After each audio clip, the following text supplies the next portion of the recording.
talk about sensitive industries, but more specifically, the latest and most complex addition to our sensitive industries rules package, Japan's Foreign Exchange and Foreign Trade Act, or FEFTA, the overarching foreign direct investment regime governing disclosures in Japanese issuers. In general, we're seeing a trend towards increased protectionism across many jurisdictions, and there's no standardization across regulators on how they define sensitive industries. This makes monitoring these rules more difficult than ever before. Japan's regulations changed back in May of 2020 on account of the Japanese government wanting to have a better handle on the risk associated with different types of investors. They defined 3 different groups of investors based on the risk their investments pose for the Japanese government, and determined that the intensity of restrictions for each investor type would be directly correlated with the level of risk associated with each investor type. They did the same thing for the Japanese issuers, creating 3 issuer types based on sector-related concerns.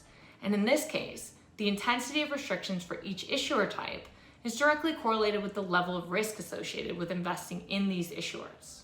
A combination of both these variables dictates at which threshold a disclosure or pre-approval is required.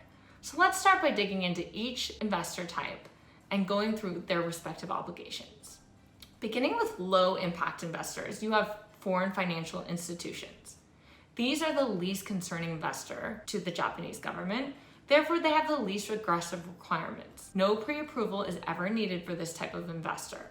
Across all 3 groups of issuers, you just have a disclosure requirement when crossing 10% and every subsequent change, regardless of issuer group.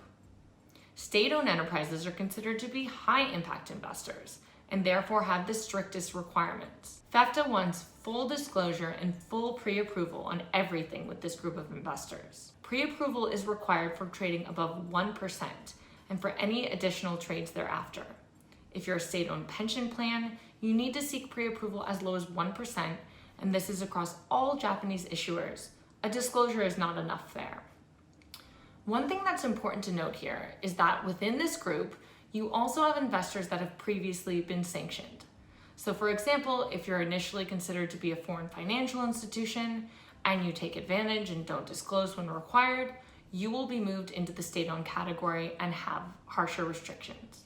General investors lie in the middle of the scale. However, unlike foreign financial institutions and state-owned investors who have blanket obligations regardless of the 3 different issuer groups, general investors have specific obligations that are dependent upon the various issuer groups defined by FEFTA. For Group 1, the low-impact issuers, you only have a disclosure requirement when going above the 10% in every subsequent trade. For Group 2, the rules get a bit more complex. You have a requirement to disclose at 1% and 3%. When you cross over that 10%, you need to disclose again, along with every subsequent change thereafter. For Group 3 issuers, you have the same requirements as you did for Group 2, 1%, 3%, and 10% in every subsequent change. However, now you need to seek pre-approval for crossing over the 10%, and for any subsequent change, you need to seek pre-approval as well. Now that you have the knowledge around the various nuances and moving parts involved in adhering to this regulation, you can understand why monitoring this manually would be very complex, time-consuming, and difficult to manage.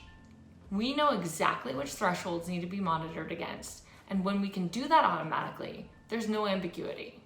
Plus, you end up saving hundreds of hours you would otherwise spend cross-checking issuers and lists, which consist of 1,600 issuers in Group 1 and 2, and almost 650 in Group 3, and not to mention, these issuers can, move between lists on a whim. For the Japan rule specifically, FundApps pulls in the data from FEFTA on which issuer belongs to each of these categories, so we know exactly which thresholds need to be monitored against. When our client identifies their investor type, our system is able to easily cross-check their positions against the issuers and automatically understand what thresholds need to be monitored and identify whether any disclosure requirements have come up or if there are any pre-approvals required before trading higher. And there you have it. With our system in place, you will never be at risk for missing your disclosure, even if it's as low as 1%. For more information about this complex regulation or to learn more about our sensitive industries offering, please check out our website, fundapps.co, and get in touch.